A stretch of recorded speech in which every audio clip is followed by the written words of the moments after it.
Ducks fans, are you ready? You are listening to the Ducks and Pucks podcast with your hosts, Mike Walters and Eddie Jones. This is the number one home for Anaheim Ducks talk and analysis. Here we go. Welcome to the show. This is your host, Mike Walters, along with my co-host, Eddie Jones, and we are back after a few weeks off. Eddie, the Ducks had some rookie games that they went into in San Jose. They looked pretty good, the rookies. They came out winning all three games, and now we're going into the preseason here. The Ducks are going to be starting their quest for the cup. They're going to be going with some new players in these preseason games. We'll have some lineups and things like that posted throughout the week as they play these 2 weeks of upcoming games. But as far as the prospects, Eddie, they look pretty good. They beat Arizona 4-1, San Jose 7-1, and Colorado 5-3 for a perfect 3-0 in that weekend in San Jose. Yeah, I mean, hockey's back. I mean, it can't get much better than this. And obviously with preseason coming up now, it just gets even better than the season starting. But, it was great to see the rookies out there do so well. And, I mean, they played a very good young Arizona team with the rookies that they have in their system. And they played a good game there. And, Kopaka was really the star of that game. He had 2 goals in that one and really gelled on the line that he was on. And I think it's just a great tournament to watch all these young players that eventually could be playing for the Ducks and to look at where they're coming from. Some of the guys that the Ducks have signed, they haven't even drafted. You look at Fior, who they picked up in the offseason. They signed him out of the QMJHL, and they picked up Casella last year from the NCAA. And you look at where they've gotten some of these guys and where they are now and how well they're performing in the Ducks system. It's just great to see. Yeah, absolutely. And I mean, some of the guys we expected shined that weekend. Steele had 2 goals in that game, that blowout game against San Jose where the Ducks won 7-1. Jones had a nice backhand goal in that game as well. They led the way in that game. The game in Colorado was kind of a combined effort, a little bit of a dogfight, but the Ducks ended up pulling out that one 5-3. And now it's time for the preseason. These guys are going to get some opportunities to play. And see what we can, where they'll fit in the lineup. I mean, obviously there's some things going on here with the Ducks injuries that are going to kind of affect what's going to happen. I know there's a lot of fan questions about, obviously Lindholm, Vatanen, and Kesler. We're going to talk about all those updates and kind of talk about the lineups too and how it may kind of come about, which is, it's really up in the air, but we're going to kind of give it our shot at what we think is going to happen. After the Ducks had all these prospect games, obviously all the news came out, and the big news that a lot of people were worried about is that Kesler is still going to be out. He's actually going to be out, it looks like, until sometime in December at the earliest. So that's kind of throwing a wrench into things. Lindholm and Vatanen, we knew they were going to be out till November, obviously with their shoulder injuries and then surgery, which, as we talked about in the last podcast, the Ducks got Boschman back, so he's going to fill one of those holes on the defense. But there's a lot of concern, Eddie. People are worried with, Kesler being out, Lindholm, Vatanen. I mean, some of the people are asking, how do you think the Ducks are going to do early in the season? And I think right now, maybe not as good as we think they're going to do, but it really depends on some of these young guys and where they're going to step up and fill up in the lineup. Yeah, and that's exactly it. I mean, you're losing a key piece in Kesler and obviously losing key pieces on the blue line in Lindholm and Vatanen, but it really is if some of these guys are going to step up. And Nick Ritchie, he took a step forward last year, and from what we've seen so far of him, the limited sample size so far in this early part of the season and moving into the actual start of the season, he's gotten a little bit quicker. He's thinned out and kind of, shaped himself better, if that makes sense to anybody out there. But, he looks like he's ready to go this year and take another step forward, and he's going to have to do that with Kesler out for at least 2 months to start the season. And Andre Kasha, again, he's going to have to build on to what was an impressive season that kind of came out of nowhere, and he's going to have to come up and play solid minutes in the top 9 for the Ducks. And again, you have to look at some of the key pieces as well. Corey Perry's going to have a bounce back season, and he's going to have to start off well. He can't start off cold like he did last year either. So it's going to be interesting to see. I mean, new guy, Patrick Eaves, he's back again, so he's going to have to do what he could do last year, and hopefully, he'll he'll be able to actually build off of what he was doing and the chemistry he built with Ryan Getzlaf. So it'll be interesting to see where these guys will shape out and how the lineup will sort out. And then again, there's now a hole and a spot available, and now you have to look at guys like maybe Sam Steele, Max Jones, Nick Cordillas, and see if they're going to come up and play a role in the top nine and maybe stick with the team. Yeah, and right now, the lineup, it's such a disaster, really, trying to figure out who's going to be doing what. Obviously, there was some talk too about Raquel and how Raquel's going to have to play center, more so, which we kind of factored that before, and that's kind of how the lineup would go. It would be Getzlaf, Raquel, and Vermette as your top three centers, basically, in those top nine, if you will. I think the only thing you can really look at this lineup and look at, and maybe is set in stone, is maybe Getzlaf and Eves will play together. Maybe Cogliano and Silfverberg will still play together even without Kesler. Those are really the only things I see, Eddie, that could stay together. But we talked about it before. Maybe Raquel slides in between Silfverberg and Cogliano, or maybe it's Vermette, probably one of those two. That might be how one of the lines pans out. And then from there, it might be Kassé, Getzlaf, and Eves. And then your other line would be Perry, Ritchie, and then again either Vermette or Raquel. That's kind of what you're looking at for the top three lines. I mean, there's just not really a definite answer. With Kesler going out, this just throws a whole wrench into what the top three lines will look like. But that's kind of a preview of what they may come out to be, after these 2 weeks of preseason games. Yeah, and preseason is really going to be a key where we see what lines work and what lines don't. And I think that we're going to see a lot of different combinations. I think you're right in that Getzlaf and Eves are probably going to be together to start the season. They built that chemistry last year when Eves was brought in from Dallas. And, I don't think they would bring him back if they didn't plan on playing him with Ryan Getzlaf and see if they can continue that chemistry over into this season. But other than that, it is up in the air. Cogliano, Silfverberg, like you said, they might play together, but with no Kesler, there's a chance that they might get split up and move some of that offense up and down the lineup. But from there, Raquel's probably going to play center, but we don't know exactly who's going to be his wingers, if it's going to be Perry, if it's going to be, Silfverberg, if it's going to be Ritchie, Kasha, we really don't know. And I think preseason is going to be a real precursor to that, where we're going to see a lot of different things and a lot of different lineups each night. And, by the end of preseason, hopefully we've got, 3 lines that are really building chemistry and working towards the start of the season. Yeah, exactly. And that fourth line, it's just going to be up in the air. It's probably going to be Shaw, Wagner, Rasmussen. Those are kind of the guys you're going to see on that line. Obviously, they're not as concerned about the fourth line. But, yeah, the top 3, it's going to be up in the air. And this brings up another problem, too, that, one of the fans asked about, too, is with Kesler being out, who's going to wear the A? Is what Khalid asks. And, I think it's a good question, Eddie. Who else would it be? I think Fowler's a good candidate. I think Cogliano's a good candidate. Those may be one of the 2 players that, would wear the A come the start of the season. Yeah, and, there's guys that we've seen wear it before in different circumstances when guys have been out with injury, and I think Fowler is probably the most likely candidate. But you're right. Andrew Cogliano is definitely a guy that could wear it, at least until Kesler gets back. And, you maybe give a look at a guy like Francois Beauchemin as well. I know he's just newly with the team, but obviously everybody remembers he's been with the team before for a while, and he's a part of the history of this team. So there's a chance that he might wear the A over Fowler or Cogliano. But I definitely think Cogliano, Fowler, or the 2 front runners, if anybody is going to wear it until Kesler gets back.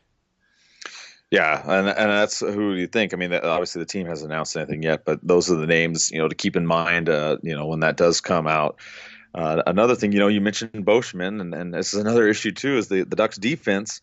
How it looks right now is a little bit thin. Obviously, Vatanen and Lindholm not going to be there for at least the first month. So the Ducks are, kind of a concern on the blue line, Eddie. They're going to be a little bit slow. If they're going with, what we think, it'd be obviously you'd have Fowler and Montour be the speedsters. But then after that, it would go to Manson. Then you have Beauchemin, Bieksa, and Holzer.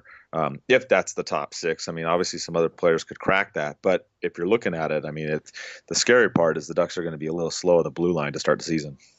Yeah, and I think, luckily it's those guys that are coming back on November 1st. Hopefully they're not going to miss too many games and they can get back sooner rather than later. But yeah, it is going to be a slow blue line to start the season. You're going to have Fowler, obviously, and you're going to have Montour, and then you'll be able to put Manson most likely with Fowler.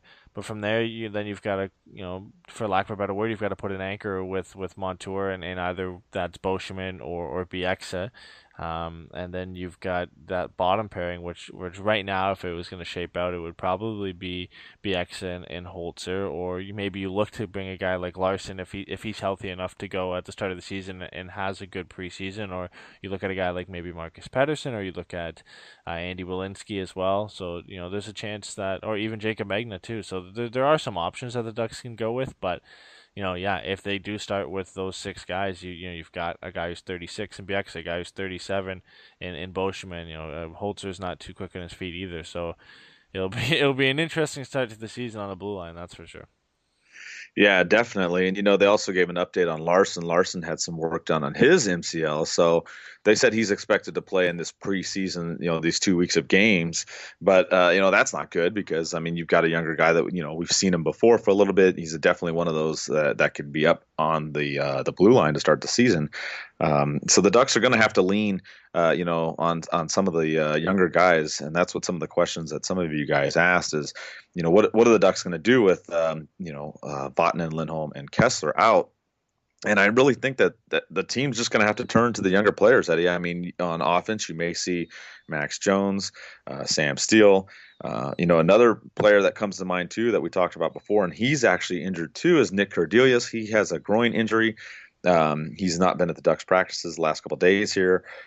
He's another one that, we'd hope to maybe see get up there and crack the lineup. But I guess the theme, for the team is they're still the wounded Ducks. Unfortunately, Eddie, it's going to be kind of a rough go, these first couple of weeks of the season. Yeah. And hopefully we can see some of these guys, obviously, that we've been waiting to see, get a chance for the Ducks and get in the lineup. And I don't really know if we're really going to see a guy like Sam Steele or a guy like Max Jones come into the lineup right away. Depends on, again, how they do, if they get a shot in preseason and whatnot from there. Obviously we saw a small sample of Larson at the beginning of last season. We saw Cordelius at the end of last season into the playoffs. So I think if anybody's going to get a shot, it would be him to fill the spot that Ryan Kesler is leaving. But you never know. I've been saying for pretty much the whole summer that I don't think Sam Steele is going to gain a slot with the Ducks. I would love him to. I don't think he has a lot to gain from going back playing junior with Regina. They did just name him captain.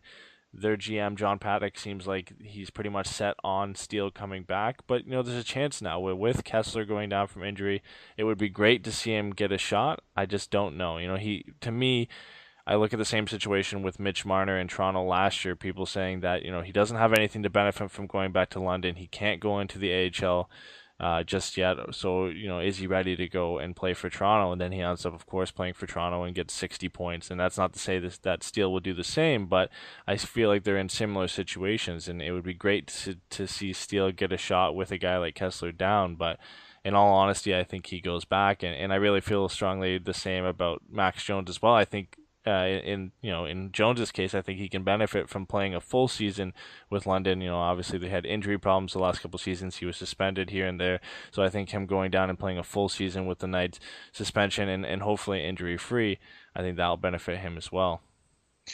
Yeah, I mentioned this before. I still think between the two, I think Steele has a little bit of an edge, just because the high hockey IQ.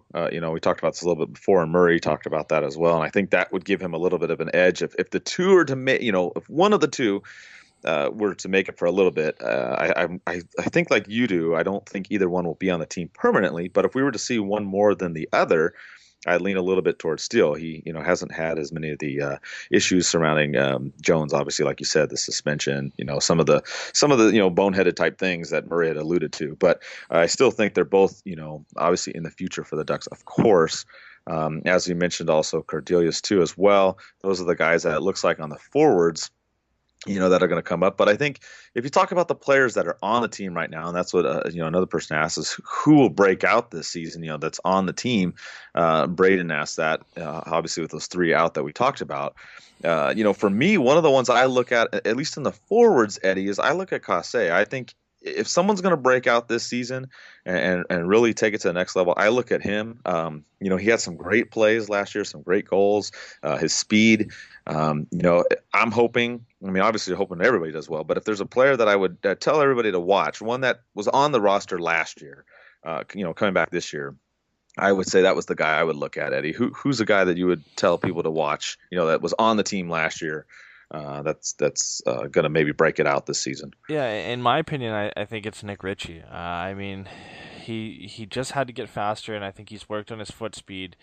He's always had the shot. He's always had the size, and now to add some extra speed to his game, I think that's going to be great. He's obviously gotten leaner as well, and I think if he can use his size to his advantage and just with that little bit of extra foot speed, I think it's just going to make him that much better. And if he can get into those areas, I think he's going to break out and have a good season this year. If he gets the right line mates, I think he definitely has a shot at getting 20 goals. He had 14 last year, and I think it's a possibility for him to get 20 goals and maybe even reach 40, 45 points. And that would be a big year and a big year for him and a big help to the team if he can do something like that. I mean, not too long ago, remember we drafted him 10th overall right after a guy that Winnipeg drafted, Nikolai Ehlers, who had 60, 70 points last year. And not to say that Nick Ritchie could do the same, but he's a former top 10 draft pick, and I think it's about time for him to take it to that next level. Yeah, so with that, those are the two players maybe to watch, at the beginning of the season on the forwards, Kase and Ritchie. As far as the defense goes, Eddie, who would you pick out of there? I kind of lean towards Montour. I think he's the one that could kind of lead the way. But given the shortness of the Ducks' blue line, maybe we'll have to, see a minor league type player come up and maybe have a breakout this year. What do you think as far as the Ducks defense? Yeah, I'm really hoping to see Jakob Larsson get some more time and really solidify a spot with Hampus, Lindholm, and Sami Vatanen out. And I think, if he plays well, he has a shot to stick around and play for the entire season. I think the only locks on this blue line are Lindholm, Vatanen, Fowler, and Manson, and probably Montour. And I think there's a possibility that Larson could maybe move in a spot over Boschman or Bieksa. We talked about this last year. It's hard to see them ever sitting those guys. But I think there's a chance that he could, at least until November, lock down a spot if he can have some solid play in the preseason, if he gets some games, and obviously into the beginning part of the season. Yeah, so there on the defense, you've got Montour and Larson as the two guys that we point out to watch. This kind of brings up another question. Some people have asked about this. Katrina asks, what about the Ducks losing Shea Theodore and how that'll affect the team? And, obviously the Ducks lost Stoner and Theodore to Vegas in that expansion draft. And then, of course, with the injuries, now we've seen this, abundance of a blue line go down, and it's not as good as we thought it was going to be, or at least as much depth as it would be. Do you think losing Shea is kind of a bigger deal now that Lindholm and Vatanen are out hurt? Yeah, I think it is when you look at it at that aspect. But if we had kept Shea, we wouldn't have Vatanen, and then we'd have Lindholm hurt, and then we'd have Theodore instead. But I think in some instances we had to. I mean, you can't really look at that argument because then we wouldn't have some of the signings that we've had this season as well. We probably wouldn't have Patrick Eaves up front if we had have kept Stoner in the lineup. So, I think it's a hard argument to make. It's easy to look at it and say, oh, these two guys are injured, so having a guy who's not injured would be great right now. But, they're going to be back eventually, and to me, it's just a hard argument to make. There's so many moving parts in that deal. It's easy to say, yes, if we had a healthy Shea Theodore right now, it would be great. But then we possibly might not have Vatanen if we had a healthy Shea Theodore. So it's a hard argument to make. And with that, what do you think as far as how the Ducks will do in the first month without Vatanen and Lindholm? How do you think that they'll fare so far? I mean, I know it's hard to say. We don't know the lines and everything's kind of in flux. But if you were to predict how they'll do, what do you think? I think the core is still there. Obviously Getzlaf, Perry, you've got Fowler. Obviously, Kesler and Lindholm are out. But I think they have the chance to still do well. You've got Gibson and Ryan Miller, who's a new addition this year. I think he's going to be a great backup and a great guy to work under John Gibson and help him out. So I think they're going to do good. Obviously it comes down to goaltending, and if the guys on defense can step up and replace Lindholm and Vatanen, I think the forwards are going to be fine. Obviously, it's disappointing to lose Ryan Kesler, but I think we can replace him for a couple months with some of the guys that we have. We have a lot of depth on forward. I think it's possible, but on the blue line, I think losing two of your top guys, it's going to be hard, especially Hampus, Lindholm. So that's where I'm a little bit worried about, but I think they'll be okay.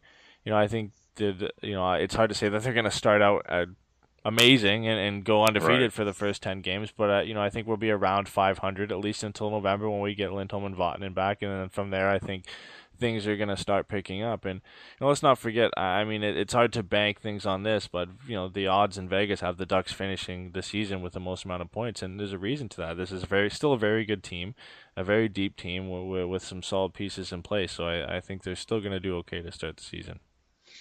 Yeah, I agree. And I think, you look at the October schedule, they've got 11 games. They're starting out at home. You've got Arizona, then Philly, Calgary, and then the New York Islanders. They go on the road for a brief game against Colorado, back home for Buffalo, Montreal, and then they go on an Eastern swing against Philly, Florida, Tampa Bay, and Carolina. So, I mean, it's not a tough schedule to start off the season. I think that they could definitely be a little bit over 500 still, maybe 7-4 or 6-5 at least. Once they get Vatanen and Lindholm back, and I think if they can do that in the beginning, I'm not trying to say set our expectations lower, but I'm just trying to be realistic here without these guys playing. And again, like we said, there's some players that could step up here and really, pour it on. But I wouldn't be too upset if the Ducks are a little bit over 500 at the end of October. They get Lindholm and Vatanen back. They probably pick it up in November. And, another thing, it's kind of weird. I mean, I don't know, maybe it's a reverse psychology or something like that. But we saw Kesler, it wasn't 100% at the end of the season last year, and he wasn't 100% in the playoffs. So maybe him being out in the beginning could be a good thing, Eddie. Maybe he gets a little bit more rest, and then he's more, ready to go at the end of the season. I mean, I'm not saying I want him out, but I'm just saying maybe he can use that time and be, even more ready to go come, December or early January. Yeah, and we remember when we saw him tailing off, and he started off so strong, and that line was the Ducks' best line. The only reason they were actually playing some decent hockey in the beginning of last season, and then he kind of tailed off, and other guys picked it up, and we don't really know if that's to do with his injury or not, but we saw Murray come out and say comments that near the second half of the season, he wasn't getting the same push off. He wasn't skating the same in the second half because of his hip, and then obviously into the playoffs he was fighting through it, and then had surgery in June. So maybe he comes back, he's 100% healthy, and he plays like the Kesler we saw at the beginning of last season, and he continues that all the way through into the playoffs. And if we can get that Ryan Kesler from the whole second half of the season and the playoffs, I think we have a very good shot. I mean, he was unbelievable at the beginning of last season. We had him as a lock pretty much for the Selke, and he was on pace for 50, 60 points. So I think there's a good chance if he comes back 100% healthy, he can definitely play like that. Yeah, that's something to keep in mind. Yeah, he's going to be gone for the first couple of months, as we know, but it may, end up helping out the Ducks later on, especially if they're able to, push through the first couple of months with the lineup that they have and get some help from the rookies, which obviously, the Ducks are going to have to lean on some players early on defense and offense. So they'll have to go from there and kind of see how the Ducks will do. They're going to have some good games coming up. I think they'll do well. At least in the month of October, there's not too many difficult opponents, so they should be able to still get off to a decent start. One of the big things that's going to come up too is the on November 19th, the Ducks are going to honor Korea and Solani. They had talked about the Hall of Fame and all that, but now the Ducks are actually going to do something that day, so that's something to look forward to in November. They're going to have a pregame ceremony. They're going to have things during the game. So looking forward to that, Eddie. Hopefully November, get Vatanen and Lindholm back. You have this game. That'll probably pump up the team too a little bit. And then hopefully get Kesler short after that. And then, we'll see how they do. I mean, that's what kind of happened last year. Remember, they really made a good push in the middle of the season. Yeah, and that'll be an exciting game to see, obviously, to honor Korea and Selene will be great to see them together. And hopefully, I mean, I would assume so, but it'll be great to see Paul Kariya back at Honda Center and in a role with the Ducks. It'll be great to see him doing that, and hopefully eventually it leads to his name in the rafters. But I think that's a little bit far away from now. But it's definitely a good step in the right direction. We saw last year in the playoffs. He made an appearance when they were doing the painting the X's on the wall for their games remaining, and that was great to see. And now all this, I think it's building in the right direction, and it's going to be an exciting night. And hopefully the Ducks can build off momentum seeing those two guys together. It's a lot to ask for, but I think those types of things always lift the spirits of the players in the dressing room. Yeah, absolutely. I think having both those guys, I know some people asked about Kariya, and yes, he's planned to be there. I don't think he's going to skip out. I know some people did ask about that, and they're kind of concerned and whatnot. But like you said, he came back, painting out the 9 in the playoffs and whatnot. So I think he will definitely be there, come this November 19th. So that's definitely a game to keep in mind. Especially with the way the season's going to go. Like we said, the first 2 months is going to be a little bit rocky. Don't we're not going to mince any words on this part, because there's definitely going to be some things going on with this team. But I think the flip side too is it gives some of these younger guys a chance, Eddie, and to see how they're going to do. I think the Ducks are going to have to lean also on Eves. He's going to come back, hopefully have great chemistry with Getzlaf. Like you said, Perry's going to have to step up as well. There's an article out there too on Cogliano and Silverberg. They know the importance, and they're going to have to step up. So there's going to be a lot of players that are going to have to come through, senior, veteran players, and young guys. And the injuries obviously don't wish upon anybody, but it is going to give a chance for some of these younger guys to come play. And it could be exciting to see some of these guys come up, Eddie, as we've talked about. And they may surprise. There may be some players that are going to come out, and we're going to be like, there may be someone that we didn't even talk about. It may not be Jones and Montour and the Cordeliuses and Larsons and things like that. Maybe somebody else, and I think that part's a little bit exciting as we start the season.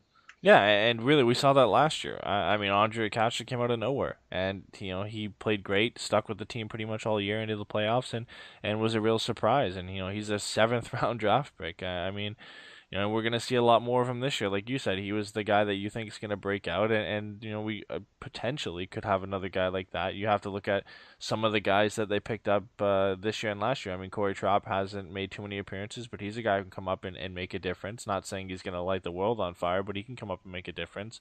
You look at Kalle Casilla as well. A brief appearance for the Ducks last year, played well in the AHL. He'll probably start there.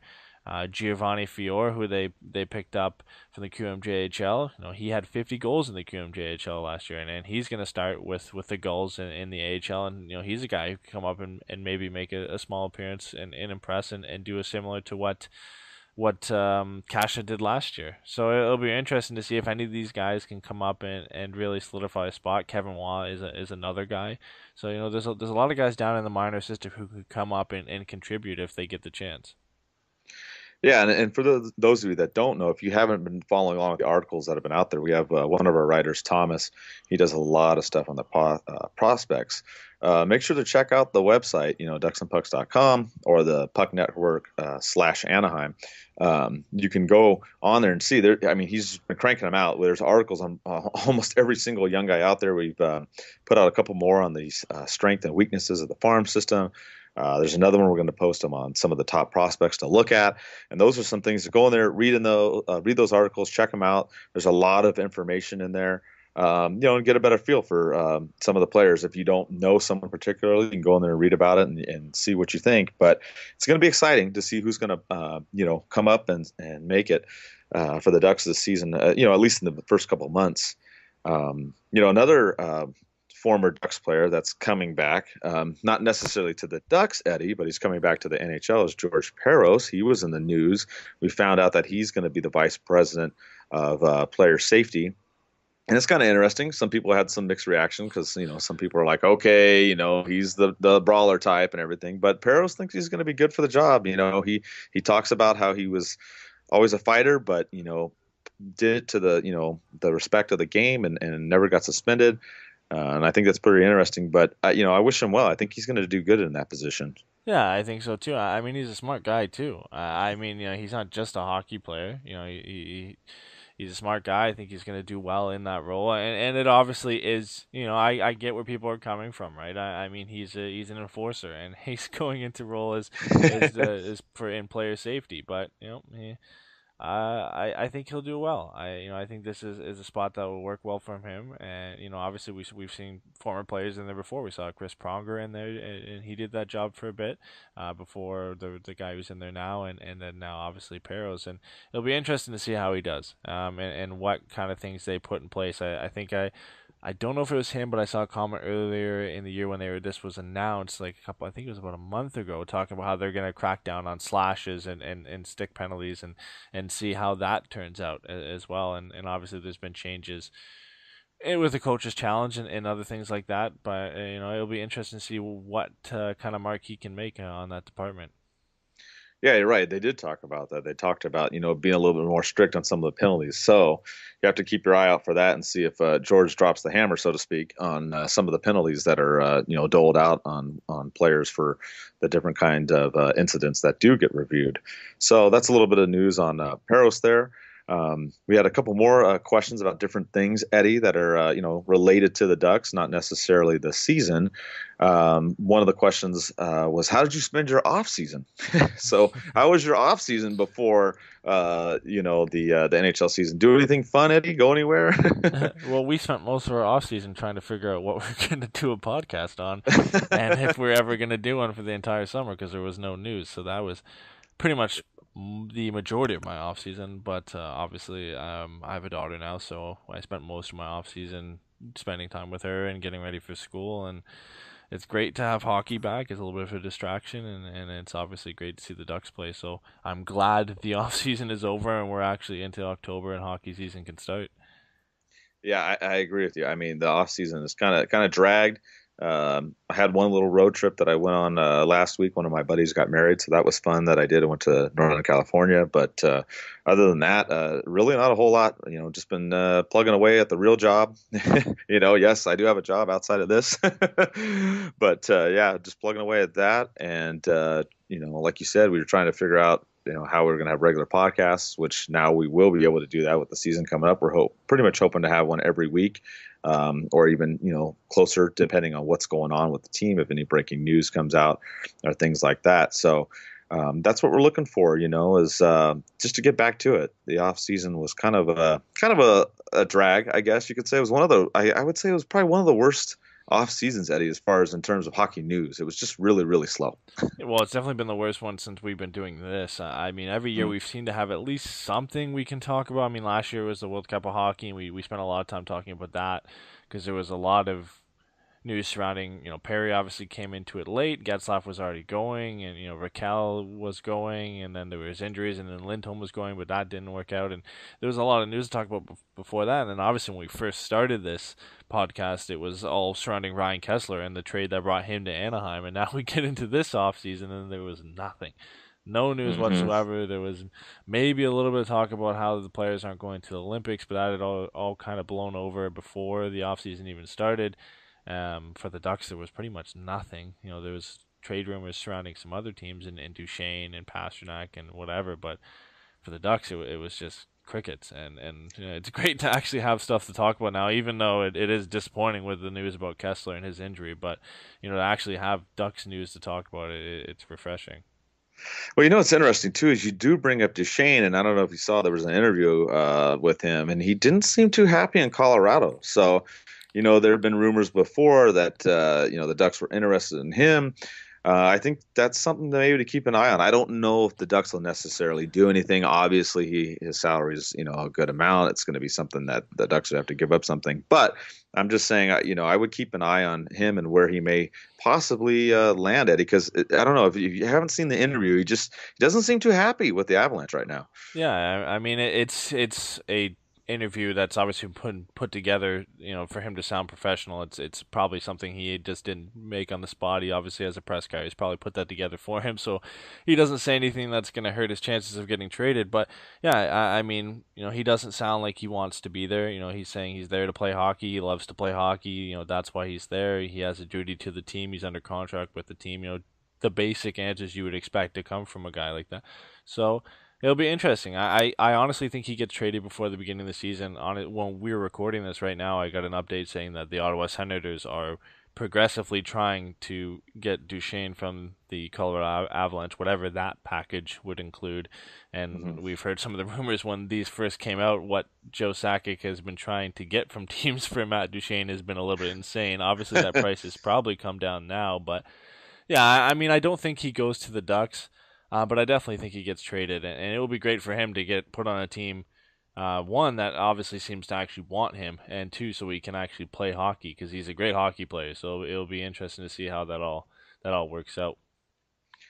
Yeah, that's definitely one thing to keep your eye on, because who knows? I agree with you. I think something's going to happen. If it doesn't happen in the next couple of weeks, it's going to happen, pretty soon here.